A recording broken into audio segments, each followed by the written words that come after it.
Tifosi del Napoli, tenetevi forte perché abbiamo notizie esplosive da dietro le quinte del vostro amato club. Il Napoli è costantemente alla ricerca di miglioramenti e di buoni risultati, e oggi non è da meno. Prima di tuffarci in questa bomba di informazioni, non dimenticate di lasciare un like e di iscrivervi al canale per non perdervi nessun dettaglio sul Napoli. Il Napoli sta aumentando il pressing su Jonathan David, il suo obiettivo numero 1 per sostituire Victor Osimhen, la cui cessione in estate sembra praticamente certa.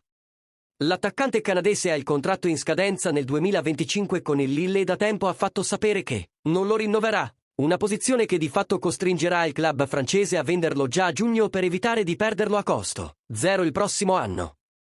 L'entourage di David ha già accettato l'offerta del Napoli di un contratto quinquennale da 3 milioni a stagione, ma l'accordo con il Lille non è ancora definito. È stato messo sul piatto un prezzo di 35 milioni di euro, ma i transalpini ne chiedono ancora 45. Una differenza di 10 milioni non è da poco e secondo calciomercato.com un'altra pretendente potrebbe inserirsi in questo spiraglio. È notizia di oggi che il Milan licenzierà Stefano Pioli a fine stagione. Tra i vari nomi che si stanno facendo c'è quello di Paulo Fonseca, attuale allenatore del Lille che sarebbe felice di tornare in Italia, dove ha già avuto modo di allenare la Roma.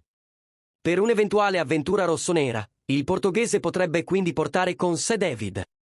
Ovviamente tutto è ancora da definire. Fonseca non è l'allenatore del Milan e al momento il Napoli sembra in vantaggio sul canadese. Ora tocca a voi, se pensate che sia un buon affare, fatemelo sapere nei commenti. Lasciate un mi piace e iscrivetevi al canale per ricevere i prossimi aggiornamenti sul Napoli.